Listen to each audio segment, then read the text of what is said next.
Welcome back to the Warrior Servant Leader podcast. We are so glad you're joining us today. It's a place where we talk about real leadership, real stories with real solutions, and no excuses are allowed. Today we have an awesome guest. Naomi Asher is a leadership speaker, coach, and nonprofit strategist who helps leaders stop burning out and start understanding each other. After nearly 2 decades in the nonprofit world leadership positions, Naomi saw firsthand how capable and mission-driven leaders quietly run themselves into exhaustion while navigating complex teams and personalities. She's the author of Take to the Bed, a book that challenges the belief that exhaustion is somehow proof of commitment. Through speaking, coaching, and leadership programs, Naomi helps leaders build greater self-awareness, understand how people actually work, and lead with both permission and responsibility. Her message is simple. Leadership gets easier when you stop confusing exhaustion with commitment and start understanding the people around you. Naomi, Dr. Asher, right? Yeah. Yes. That's. You don't have that on your introduction, but I know you are a PhD and with some great credentials behind your name. We are so glad to have you here today because I think burnout and exhaustion are two of the biggest killers in leadership in today's hectic world. So Welcome to the show. Thank you so much for having me. I'm excited to be here with you today. We're going to have some fun because you and I think, even though you are in nonprofit, which is an extremely difficult, I don't want to say career. That's an extremely difficult world. Yes. My wife has a number of nonprofit clients, and it's just like, oh man, it's exhausting sometimes just to listen to conversations that she's having with some of her clients on the phone. Mm-hmm. Leadership. Now, there's some myths and there's some rules in leadership that are not necessarily healthy. Mm-hmm. So in your experience, what's the biggest myth in leadership you've had to deal with and get people's minds right? So a lot of it for me is kind of in that same vein of burnout. And the biggest myth that I like going in and talking to organizations about is this idea that I'll rest when I get to, or things will calm down when no, you can't just keep living in chaos, because I'll come in and organizations are just in absolute chaos. There's no light at the end of the tunnel. And they're saying, oh, well, when we get through this event, when we get to this season, when we get to whatever, then we'll have time to do a team retreat or to sit down and talk about our strategy or take a vacation. And the reality is we never get to that point. If we don't make that time, it's never going to just be handed to us. So this idea of when I get to, no, that's a myth. Yeah. Remember when I get around to it and somebody came up, and I always am like a dollar short and a day late on creative ideas, why couldn't I invent the pet rock or something, but somebody came up with a red button and it says round to it. yeah you just hit the button. I finally got around to it. And coupled with that myth, give us some insights onto and I always call it one of the 2 worst pieces of advice, leadership advice I ever got, which I think you got some great insights on this. If you want it done right, do it yourself. And that's like an unwritten rule of leadership. Mm-hmm. and how that ties into this when I get around to it, or we, and we really means me, kind of thing, leads to that burnout that you see so evident. Yeah. So I think it's this idea that as the leader, we have to be the most committed. And so we've created this culture, especially in the US, of overwork is a sign of commitment. And when somebody's answering their emails late at night and on the weekends, we praise them for that. Or our vacation time and sick time banking up, we carry that as like a badge of honor. Like the number of times I've heard people say, oh, I lose vacation time every year.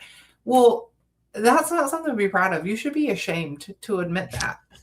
And that just means you don't trust your team. It means that you don't plan well, you don't strategize well, that you're burning yourself out. Like that should never be kind of viewed as this like badge of honor or something to celebrate. And I will say this. So for me, so much burnout comes back to values alignment. And I love work. If you tell me you've got to be done every day at 5:00, I'm going to be frustrated because that's not who I am. Mm-hmm. I want the freedom, and my life is such that I can work more and want to work more. So I'm not saying everything should be, there's a difference between having work-life boundaries and saying, I'm never going to work on weekends and I'm not going to work after 5:00. That's being a jerk, because there's always times that things come up. Like, you don't need to be a jerk, but you do need to be aware of like what's important to me. And if being at all of my kids' stuff in the evenings is what's important to me, then I'll do that. So I think it just kind of comes back to this idea that if we're not empowering our employees and the people around us to be competent and confident in what they're doing, we're going to end up carrying a lot of stuff and making these comments that, well, if it's going to be done right, it's going to have to be me, because we're not empowering people. Well, that does not make you a good leader. You're not a good leader if you feel like you can't take a break, if you can't take a vacation and turn your phone off. That does not make you a good leader. So where does the whole concept of the fine line between a healthy ego and responsibility? I'm a A-type personality. I'm a driver. I'm lead by example, which that's I'm gonna phrase this question. The fine line between leading by example and doing somebody else's job for them. How do we get people to recognize when they've crossed that line, and that it's an unhealthy, egocentric mindset that they have? Yeah. How do you communicate that to people without you being the jerk? Yeah. So I tell, and this probably just from the short conversations that we've had, I'm a big storyteller. And so as a foster parent, one of the things that really, I've got so many leadership lessons that I've learned from being a mom, but one of them was one of my older kids had told one of the younger kids transitioning into our house, if you ever don't want to make your bed, all you have to do, or like whatever it is, like any kind of chore, just ask Naomi to show you how to do it. Or just say that you're struggling with it, because she loves it. And it's true. I would go in and I'm like, oh my gosh, I would love to show you how to do this. Or, oh, you're struggling with it. Let me show you again how to do it. Like, she just knew how to play on my ego. Like, oh, you're so good at getting the bathtub clean. Can you show me again how to do it? And she was just tricking me into doing all of her stuff. So I had to get better at saying, okay, even if it's not to my standard, I need to allow my kids to do it. Mm-hmm. And that goes into leadership perfectly. That even if it's not up to my standard, or it's not done exactly the way that I would have done it, I need to be okay turning something over, because they may do it better, but do it in a different way. Mm-hmm. Or maybe it'll be perfect in a way that we wouldn't have seen. So we have to be comfortable allowing people to do things their own way and empowering them to take it on. And even if it's not perfect, even if it really does come close to failing, doesn't mean we can't support and we can't help along the way. But to just, when somebody starts to mess up, to just take it back, that's not building a strong team, and it's not empowering people to ever do better. They're going to stop trying. It's like when you smack somebody's hand to tell them they're not doing it, you're not doing it right. I'll do it myself. I'm not going to try again. If you're going to tell me that I did it wrong anyway, what's the point of trying it again? Yeah. So we just have to be, as leaders, we have to be better at building people up and supporting them in the way that they need, not the way we want to give support, in the way they need support. And stop celebrating that, oh, well, nothing can get done if I don't do it. Like, that should not be celebrating. That means you're a bad leader. It's not cause for celebration. Yeah. What that kind of leads, as you're sharing, that one of the thoughts that triggered in looking in historically in my career and just life in general, that people who are deep, what do they call it? Empaths. They're very empathetic. That I kind of realize they were the ones that are the ones that struggled the most with burnout, and because they are so empathetic and they're such givers and empathetic, that how do we get people to develop those boundaries between, you can be empathetic and burn out, but you can be very compassionate, and you actually are keeping one foot in both worlds, that you're not taking on their struggles, their obstacles, their shortcomings, but you can see them, appreciate it. But the compassion on this side, this foot over here, it's kind of like when your toddler, before they become a toddler, they got to learn to crawl, they got to learn to stand, all that, and we let them fall on their butts as long as it's not head first, into a table. How do we do that in the workplace to let people fail in a healthy way? How do we do that? So first I'll say, I think that we see burnout quicker with highly empathetic people because they emote easier. So like, we notice the burnout faster. That I do not believe they necessarily have more burnout. I think their burnout is brought about by by carrying a lot of emotional weight, and it is more visible for us because they generally show their emotions more. We can get into like everybody else in a second, but I think that what we need to be aware of when we're talking about somebody that's highly empathetic, and even people that are not highly empathetic, but we want them to be. So we want people in the workplace to be empathetic, to be understanding, to engage in actually caring about each other. But one of the things I work with my clients on a lot is, after you have a heavy conversation, either after that conversation or at the end of the day, you have to take a minute and recognize if you are still carrying anything from that conversation. Because a lot of us do. So we will carry that tension, like even physically. I carry mine right here. Like, we will feel like tensed hands, tense shoulders, like wherever you physically carry it, we'll notice that. So you're carrying that weight. It just kind of lives back here where you may not know, like consciously be thinking about it, but you're carrying that emotional weight. What we need to do is take a moment, recognize that, and remember, me carrying this weight of yours does not make it any lighter for you. Mm-hmm. So I'm now having this conversation. Let's say I have a conversation. If I'm HR director, I'm having a conversation with somebody and they're telling me, you're the only person that I'm comfortable telling. I have cancer. I've got little kids at home. I don't want to tell anybody else, but I'm going to be out. This is my treatment plan. I want to keep this as quiet as possible for as long as possible. As the HR person, okay, I'm going to respect that. Until there's a reason to disclose this information, I will do my very best for you. We'll work through this. Da, da, da. Yeah. Well, now I'm carrying this. Now I'm thinking about it. Now it's living back here. Now every day I'm going to be worried about it.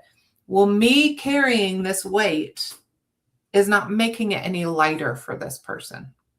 It is not making their life any easier. Mm-hmm. So what I need to be able to do is separate. Here are the pieces that I am responsible for. Not talking about it, covering these shifts, whatever that looks like, whatever the practical things are. Okay, these are my responsibility. This emotional baggage and emotional weight in these other things, I have to let that go. And sometimes it is just as simple as breathing through it and just imagine yourself just dropping those things. Just dropping it, knowing it does not make it any lighter for you. I have to release this emotional weight and this emotional baggage. That can truly make a big difference, but it's because we're unaware that we're carrying it that it begins to stack and weigh us down as empathetic people or as people that carry emotional baggage like that. When we're not aware, it's just going to keep stacking and stacking and stacking until we're exhausted and completely burned out. We have to learn to be able to break. Here's what I'm responsible for, and here's what I am not. Yeah, and I know because you brought up the breathing. Some people call it box breathing. We called it combat. In law enforcement, we called it combat breathing, to try and center yourself physically. Physically breathing deep has a positive impact. From the emotional side, I'm trying to think of how to ask this. How do we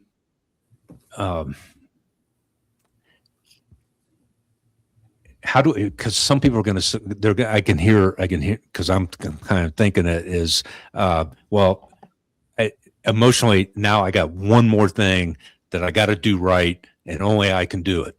So, how do you, besides the breathing, what are some other things people can do to recognize when they're taking on somebody else's pain and suffering or struggles or whatever in an unhealthy way? What can they, besides taking those deep breaths and doing some box breathing, the 4 in, hold it, 4 out, what else can we do? I think that it feels strange to people to take time in silence or to take time completely by themselves. And so I will encourage people to, especially if you're in a position like an HR or something where you're around people all the time. If you're working in social service and nonprofits with people all the time, I ask them to build in breaks, mini breaks. So going on vacation, you're going to come back more stressed. You're not going to come back refreshed, most likely, unless you're in a super healthy place at work, then you will. If you are already stressed when you're leaving, you're not going to come back less stressed, because now you're going to have to catch up on everything that you missed while you were gone. Yeah. Probably those few days before you left, you were crazy trying to get ahead, or at least caught up somewhat, right? So we have to do better at building in breaks.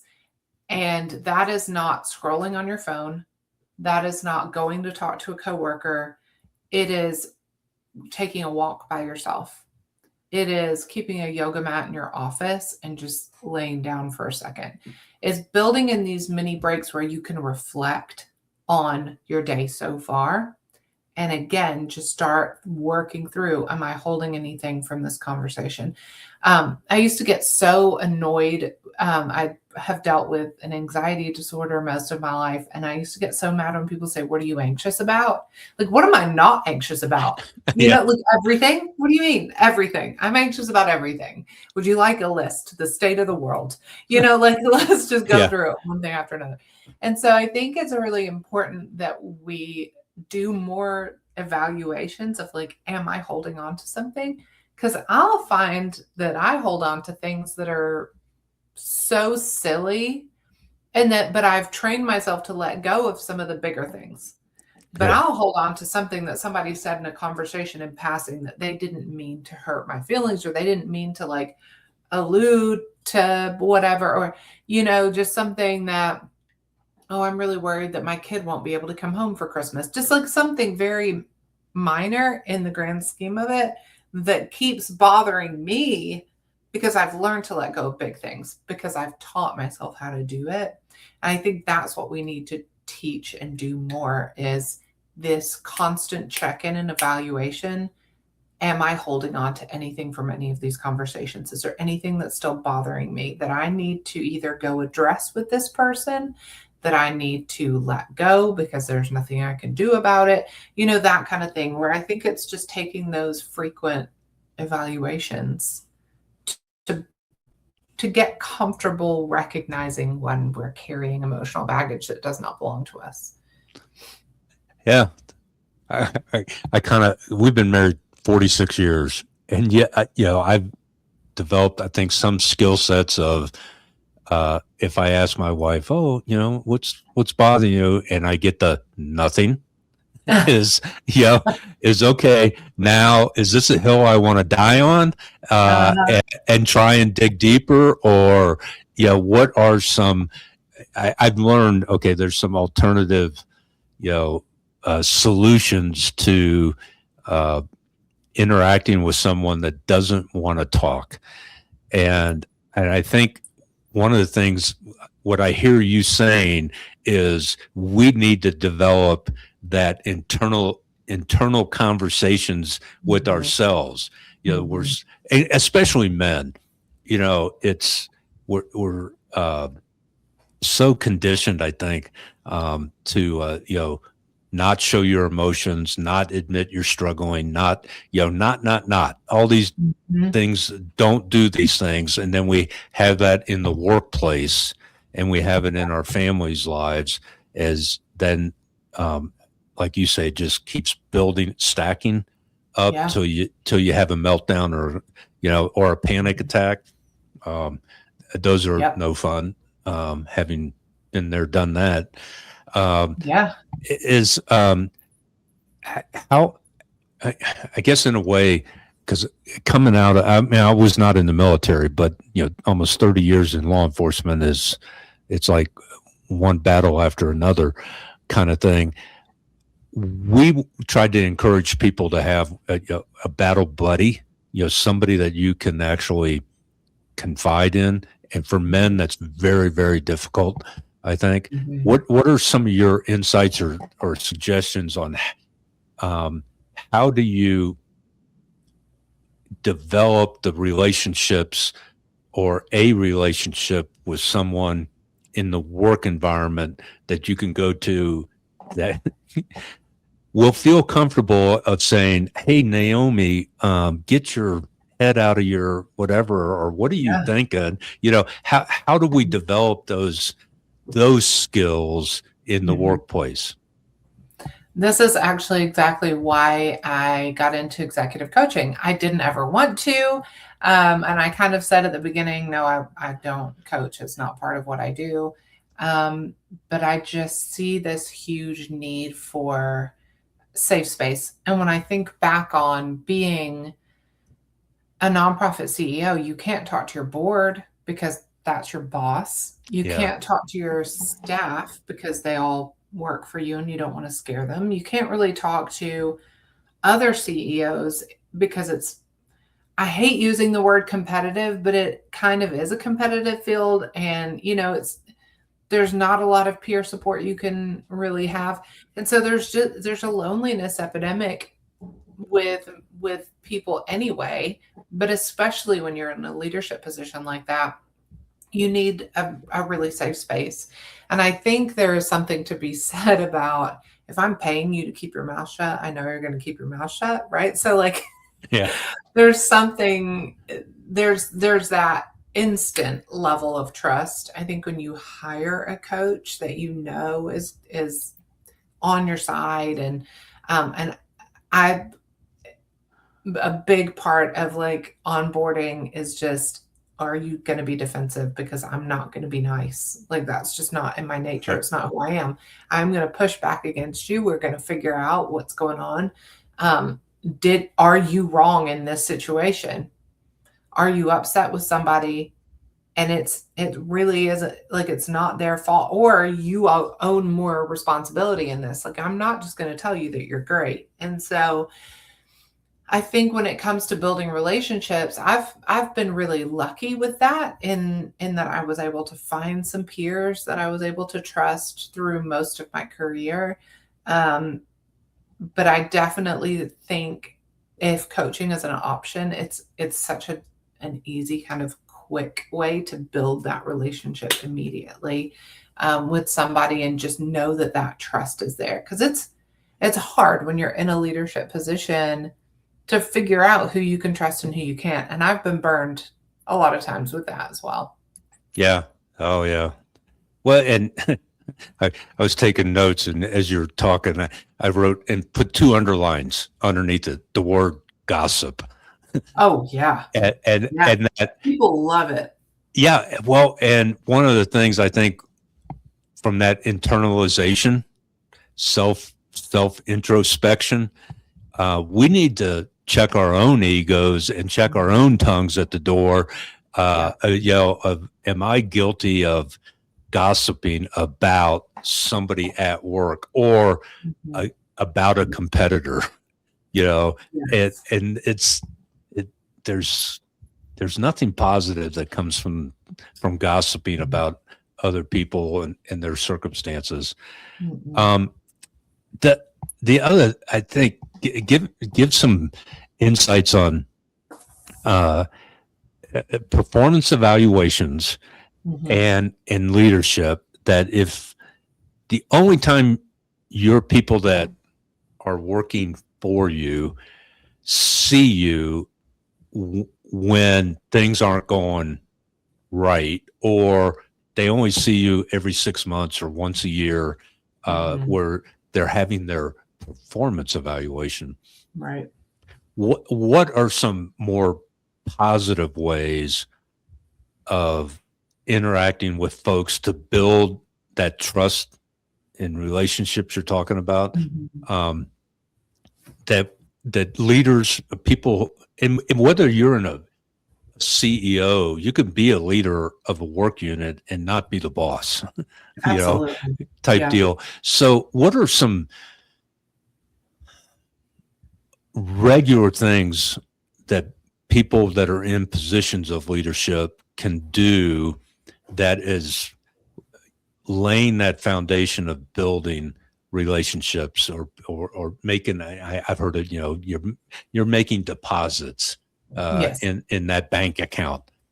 What are some actual practical, non-textbook kind of things that people can do to make a difference in the workplace, to build that culture that you want?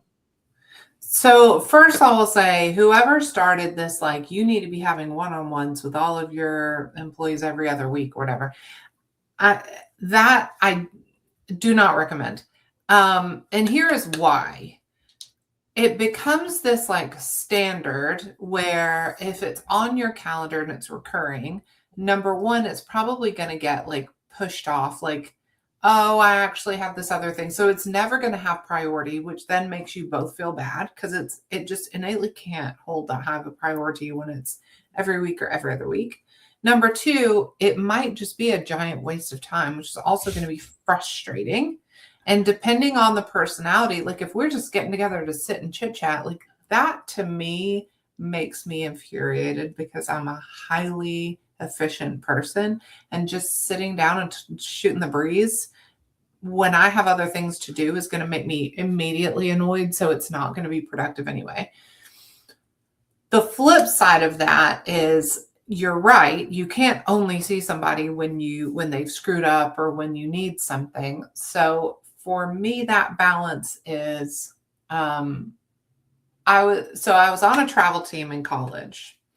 Right after my freshman year, there were 4 of us, and we had this 15-passenger van, and we were stuck together for the entire summer. Like the entire time, like school got out on Friday, and on Monday we were putting our stuff together, figuring out like what we were going to do. Also, like I present at these camps and like do all this stuff. We were going as PR for the school. And then we start travel, and then we're together nonstop until 1 week before school starts. I think we had like one week at the end, and maybe like a half a week in the middle, something like that. But we were basically together. I mean, for like 16 weeks or something insane. And I remember we were like 3 weeks in, and we get in the minivan or get in the 15-passenger van. And I'm like, if all these people died tomorrow, I would not be sad about it. This is how over it was. I was just like, I don't even like these people. And I was trying hard to like have a better attitude, but I was like, y'all are annoying. And it was 2 boys, 2 girls. The other girl goes, I'm gonna be honest, I don't like y'all very much right now. So now I'm laughing because I'm like, well, at least we're all in the same boat. And she said, but I want to tell you something. She was like, Naomi, I noticed this week that you like this huge compliment was like, you take all this extra time to engage with campers and get to know them or whatever it was. Yeah. She said, Dave, I noticed that you and goes around and says this to the other 3. And she was like, I think we need to do this every week when we get in the van. So I was like, okay. So we started doing it. I'm telling you, at the end of the summer, we were the only team that still liked each other. We still got together after that. We all keep in touch with each other now. Like, it made such an enormous difference. I promise I have a point. Like, it made such a huge difference to us because we stopped looking at all the things that were annoying and irritating about each other. And it was this competition of who can find the best thing about each other to talk about. Who can find the most creative compliment this week. So we're just watching each other for what we can compliment. If as leaders, we are not looking at our staff and competing with ourselves to give them the best compliment week after week, we're not doing our job. Because as leaders, we should be building each other up. We need to set this example of we're not here to point out what we're doing wrong. We're not here to punish. We should never only be involved when there's a performance improvement plan or an issue. We should be the first ones to pass credit and to celebrate. And I do not see that being done very often. And it makes me really sad. Leaders love taking credit and saying, oh, yeah, if it's going to be done, it's going to be me. Instead of saying, oh my gosh, look at how great my team is. Look at how you did this week. You did that this week. You did this.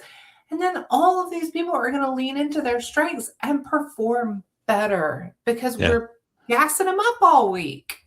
Yeah. That's, I was taking notes that it reminds what you're sharing.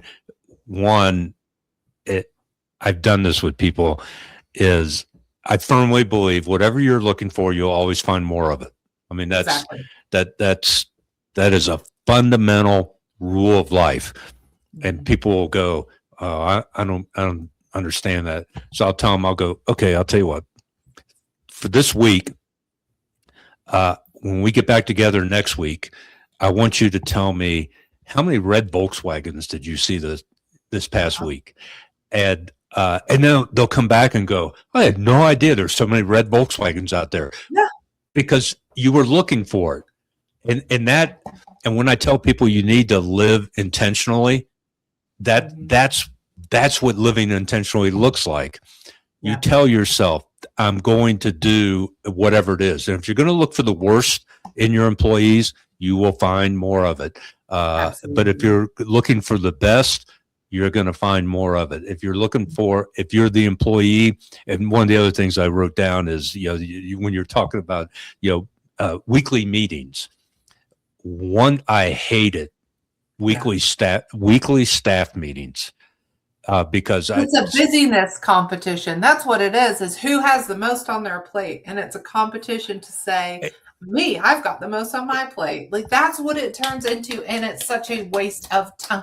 Yeah. Well, and I always saw it as, oh my God, you're micromanaging my schedule and my, just get out of the way and let me do my job. Kind of. Yes. So there was that. And I had, like, between actual chiefs and acting chiefs in a 26-year career, I think I had like 8. And it's like every 2 years or less, it's like, oh my God, here we go again. And that whole micromanaging thing. But the one thing I thought of was, and I wrote this down, 2 words, Vince Lombardi. And hit one of his most famous quotes: winning isn't everything, it's the only thing. And then if you actually look at Vince Lombardi and his immediate coaching staff, none of them went on to be a head coach themselves, because it was all about winning. But then you look at Bill Parcells and Marty Schottenheimer, Bill Walsh, those guys have 40, 50 future head coaches because they invested. It wasn't we want to win, but it's my legacy there. I think, and I've never heard them actually say this, but I'm looking at their family tree of coaches that came after them. They were in the business of building future coaches, not just winning teams. Yeah. And I think that is one of the rules we should have in leadership is, it's not about you, it's about everybody else. And that's how you should conduct yourself, that it's not about you. And I know these sound like simplistic ideas. It's the execution of these ideas that will make better workplaces, and even in our own families. If you're, I had a guest on once, Steve Gallegos, and he goes, literally he's an immigrant. They came from South America. He came to the United States, and English was not even a second language. He came here as a 7-year-old and spoke no English whatsoever. But he told on the show, he goes, my parents didn't call me Stefan. They called me, hey, good for nothing, come here. And that repetition of negativity formed, his mindset as a young child. In the workplace, I think what you're sharing, those ideas of how can I look for the best in you and compliment you, and it's not giving written commendations and flowers and candy and bells and whistles celebration, but how can I celebrate your doing more than just your job? You see what now. Look for this. Watch the news, and there's some story of a firefighter or a policeman or maybe a total stranger does X, Y, or Z, and we're calling them a hero, and they go, I was just doing my job. Because they're not used to people giving them recognition for doing just their job, let alone, hey, now you come out of the woodwork and want to praise me in front of everybody. That it's kind of a false praise if it's not something routine that you're doing when they're really doing a good job. Absolutely. What is it? Praise in public and discipline in private. Yeah, kind of absolutely. deal. Yeah. Um, What I was going to what, say to that too is like, I don't know where we got this attitude that like you should just do your job and you shouldn't need to be thanked for it. Like there there's a big difference between when I hear people say, oh, young people just want a cookie for showing up or, whatever. yeah, There's a difference between sometimes, yes, I think it is wild that like you can't work 3 hours and expect to be treated like you worked 8. Like I get that. But at the same time, if somebody does their job and they do it well, why in the world would you not want them to know that they're doing their job well? yeah, Even if they're not going above and beyond, but they are doing their job well, why would you want to hold them down and make them feel like they're not? Like that's where I think that we've got this horrible leadership thread of people that just feel like, well, I don't want them to be too like I don't want them to think they're doing it too well because then they're going to ask for a raise or they're going to think that they are marketable and they're going to go apply for a job somewhere else. Like that's good. It's good if they have confidence. It's good if they are doing a really good job, they should be asking for a raise because they probably deserve it. Like I don't understand this mentality of like just knocking people down a little bit because we don't want them to know that they're doing yeah, good. yeah. We don't want them to get comfortable. Wild. It's wild to me. People will always work harder when they feel supported and celebrated and like they're doing a good job. They're always going to go above and beyond because this idea of burnout comes from this low level conflict. And I'm going to feel like I'm living in low level conflict if I'm not sure whether or not you think I'm doing a good job. If at the end of every day and the end of every week and the end of every month, I'm like, if there were layoffs, it may be me. Like that's always going to be in the back of my mind. I'm never going to feel confident and when we have this low level conflict and we add in that feeling like we start losing confidence, we don't feel competent, we don't feel good at our job, that's when we burn out. Yeah. That's when we burn out. So if you want your employees to stay engaged, we have to be telling them you're doing a good job. It's just not that hard. It isn't. And it's not unlike, I mean, our own families. How many, I'm not a psychiatrist or in counseling or, kind of thing, but I know that how many people go, well, when I was a kid, and whatever. And some people go, oh, yeah, get over it. That's the past. It's not the past to a 7-year-old. If you, I'll do it. I guess I'll just put it like this. Would you rather get a text from your child, or you're the parent, and you're going to send, I'm going to text my daughter, hey, just wanted to let you know I love you. And that's a text. And you're the recipient of the text. Would you rather get a text that your dad says, hey, just thinking of you, I love you? Or would you rather see them in person, they give you a hug and a squeeze on the shoulder and go, honey, you know what? I just really love you. Which one's going to have the greatest impact and influence in a positive way on that child? It's the same thing in the workplace. Yeah. Oh, yeah. In your performance evaluation, I'm giving you an one time a year, I tell you, hey, you met quota and attaboy, thank you. As opposed to, face to face. That's how you build relationships.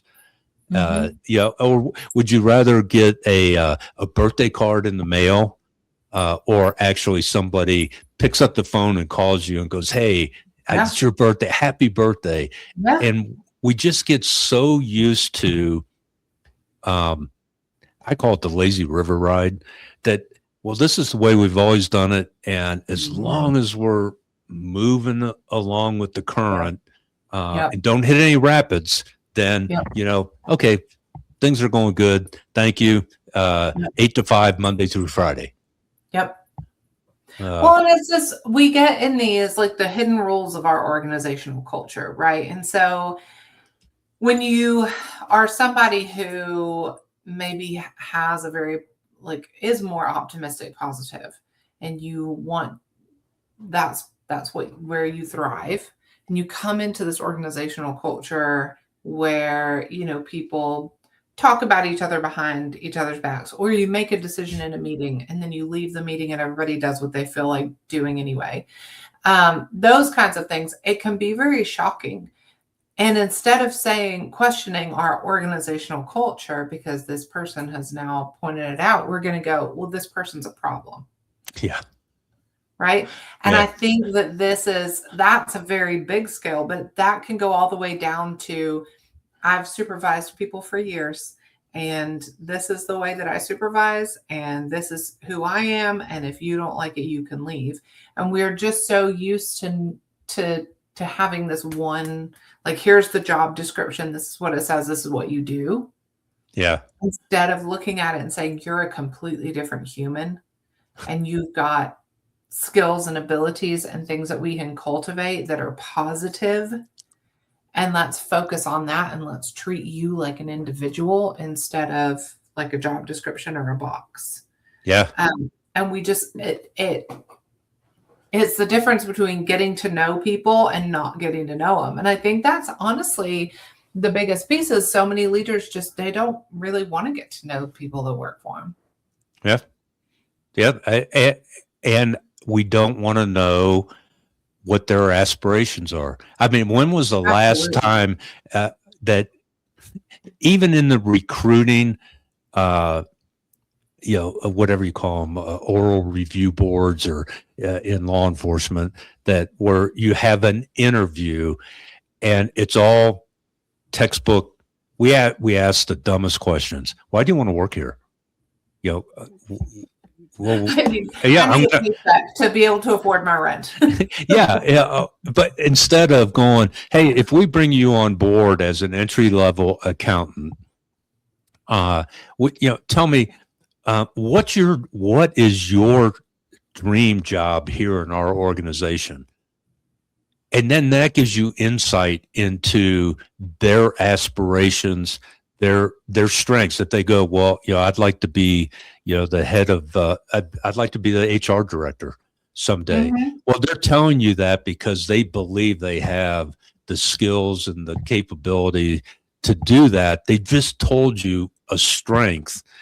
And then, but we ask, well, tell me your strengths and weaknesses. Okay. Well, now this is an inquisition. This is not an interview. You're trying to figure out why you don't want to hire me. And it starts right there at that baseline. That's simple. I'm not big on talking about pivoting because I always think of ballerinas pivoting, but we need to change how we recruit, how we hire, and how we get people to become part of not a family, because families are mostly dysfunctional in the first place. But, thank you for saying that. It drives me nuts when people call a workplace a family. Yeah, it's like I don't. Yeah, no. It's like this is you have a toxic boss. That's like telling a victim of domestic violence, you got to stay with your husband that's abusing you because you're family. And I don't know what rabbit hole I just went down with that, but we need to change how we. I think, as you call it, how people see. We need to change how we see how people actually work. Mm-hmm. Psychologically, it's not a conveyor belt type world when it comes to the workplace, and people we get so uptight, and I hate this job. I wish I could quit. Kind of stuff. So other rules or myths. Let me reverse that. I'm going to do a lawyer thing. I retract that question, Your Honor. Is your book, Take to the Bed? Mm-hmm. What does that actually mean in the context of the business world and Yeah. yeah. So tell us about the book. Sure. Um, it's a little bit of like, it feels a little bit like a therapy exercise that I decided to publish. So a little bit of grace on that. I do think that there's some levity to it, but um, the biggest takeaway I want people to get from this book is that your worth and value is not dependent upon your achievements, what you get done today. Like, there is no ability in this world to earn taking a break or taking a rest. If you are waiting for somebody to tell you today is the day you should go on vacation, like, you're never going to feel like you've earned it. And nobody around you is going to have enough power in your mind to convince you that you have earned it. We have to just know we have to take that rest. Like, we just have to take breaks. We have to take rest. When I talk about rest, it's very intentional. This is intentional rest and intentional breaks. And I'm not necessarily talking about a vacation. If you haven't taken a vacation, take a vacation, and you don't have to earn it. You don't need somebody to tell you it's okay. Just take a vacation, because everybody should take one, right? Yeah. The other side, though, is if you wake up and you are so deeply exhausted and frustrated and you're feeling like burnout is headed your way, you can't distract yourself from it. There's not going to be anything you can do. Like, I'm not scrolling your phone and taking a day to sit in the sun and read or whatever. That is not going to fix the problem. Burnout is not because you're overworked and underpaid. It's not. You feel that way because you're reaching burnout. When we take intentional rest, we are reflecting on what is making me feel this way.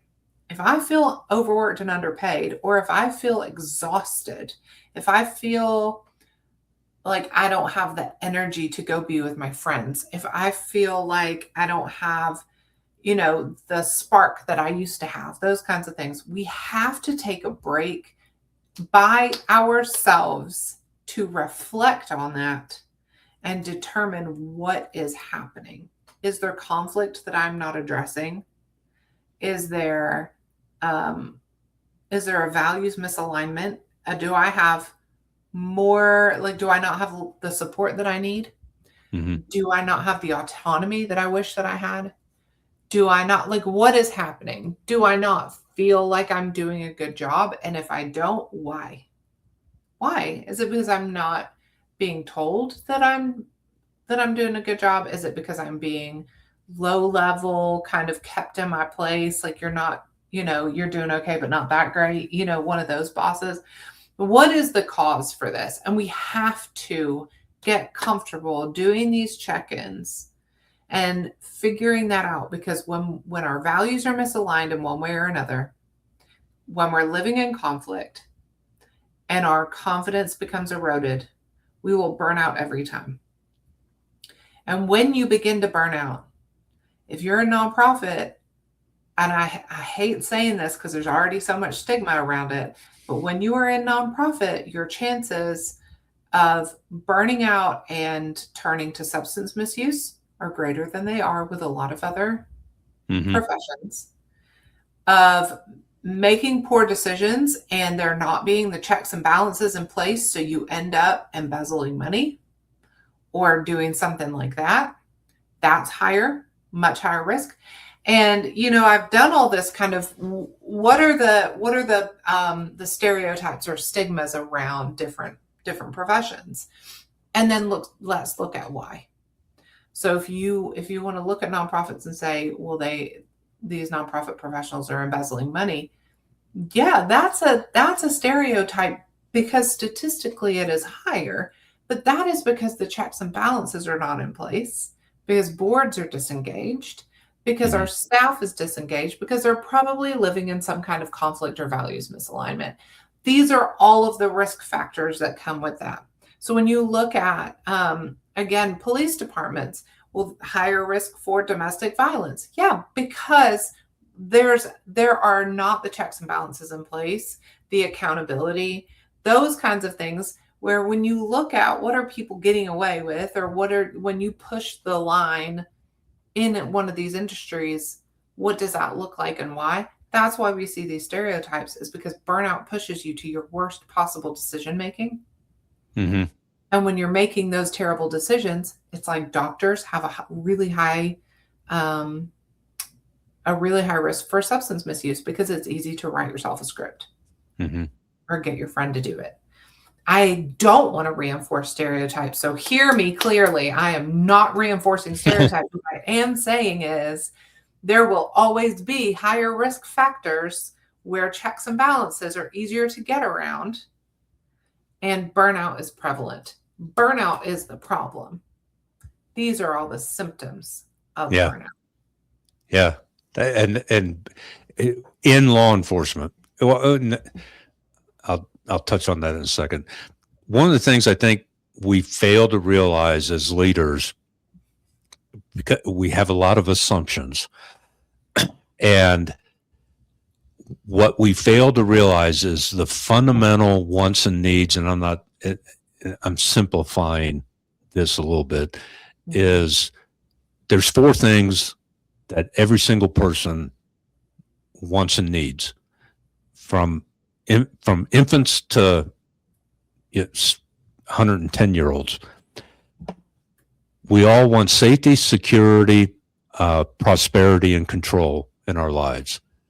And anytime one or more of those is in some way threatened, then we're going to circle the wagons, and we're going to come up with some strategy or game plan to protect that safety, security, prosperity, or control. And it may not be healthy.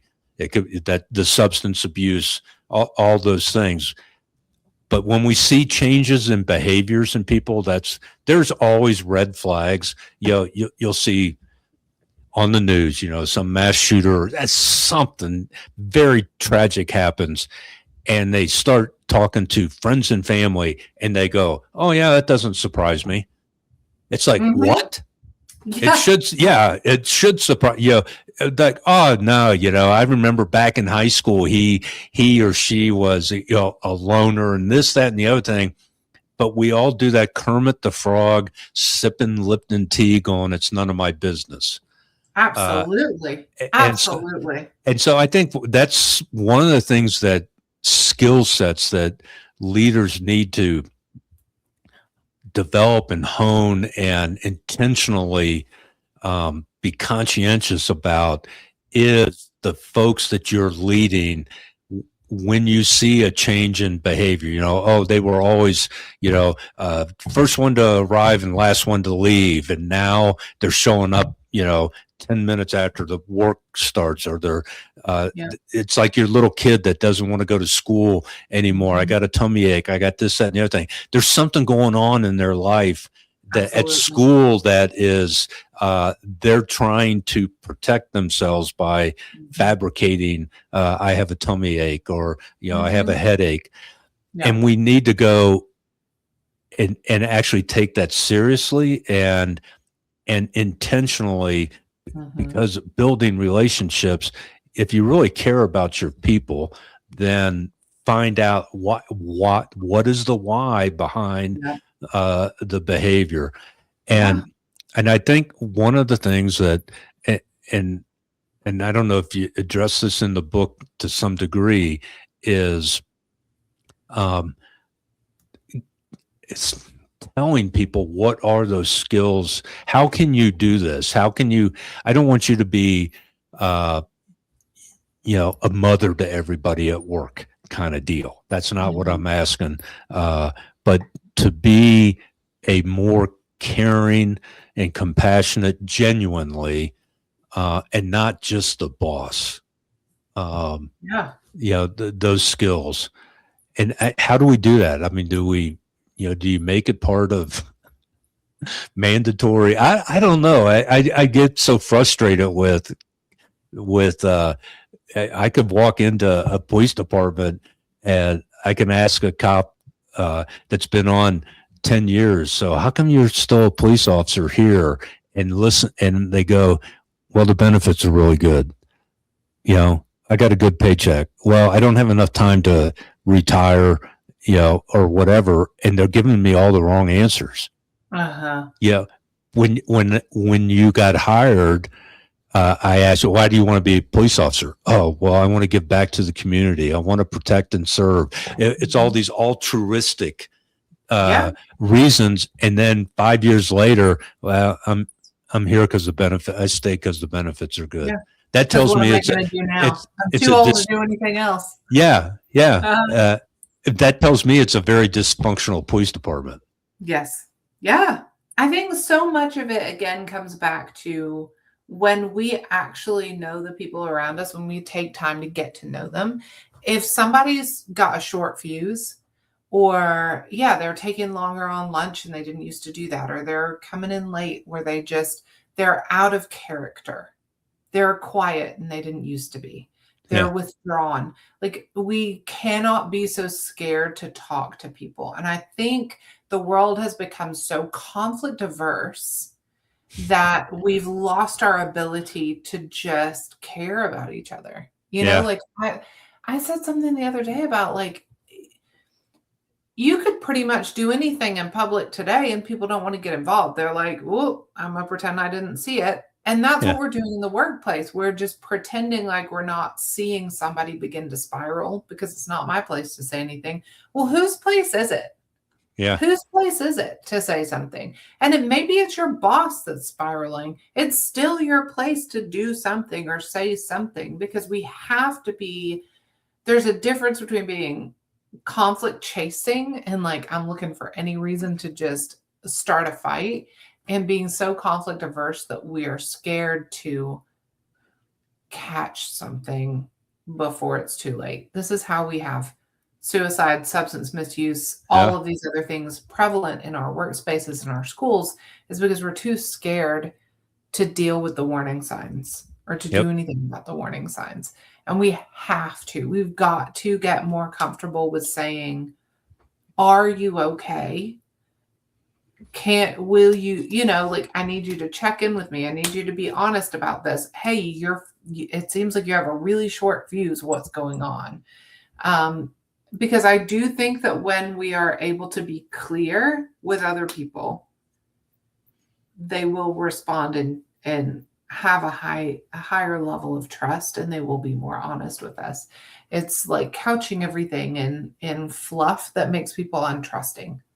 Or that the other extreme from the fluff and I'm going to coddle you but the other extreme is don't drop the hand. Yet you have to genuinely care about your people, because they're going to go, oh, this is a gotcha moment. I can't tell you what's going on in my life because you're going to send me to EAP, employee assistance, or you're going to fire me, or I'm going to get in trouble. So I'm going to master hiding what's going on in my life. So those are the two extremes, and there's got to be a way, and it's very doable, and it's as simple as this: is do the right thing, do it at the right time, do it the right way, and do it for the right reasons. Mm-hmm. And if you're being, my wife calls it a nebby nose. That's like a Pittsburgh thing. You're being a busybody because you want to catch people so you can, you can be the boss and tell them what to do. That's not healthy a way of building relationships. Absolutely. But you can build relationships and still hold people accountable. Mm-hmm. One of the things, and this is big in law enforcement. Oh yeah, we have early warning systems they've initiated. Well, by the time that bell or whistle goes off, the warning bell goes off because this is their third officer involved shooting in 6 months, or they've had so many whatever the threshold is. Oh, you get 10 citizen complaints of being rude in 1 month. And then we go, oh, the warning system went off. It comes down to discipline. And it's a gotcha kind of system. That's not what you're talking about. You're talking about being genuinely invested in your people, so you don't lose them. You don't have to fire them. You don't have to discipline them. Yeah. And I think that's one of the myths about leadership is, well, I always have to be the boss and the bad guy, with employees. And that's a myth that we need to bust. Absolutely. Yeah. So how can people reach out to you, learn more, get your book? Because you do speaking and keynote and stuff like that. How can people reach out to you? NaomiTheMaven.com is my website. I am on Facebook, Instagram, so you can find me there. But yeah, my website, my book is on there. That's the easiest way to get it probably, or you can go to Amazon. It is free if you're a Kindle Unlimited reader. I think for about the next month, it will still be on there as a free read. Or you can just shoot me an email. I'll send it to you. Awesome. Well, Naomi, man, it's been so good to have you on. And I love these conversations where we can just like speak your mind and not feel like, oh, I'm stepping on toes or whatever. So great conversation.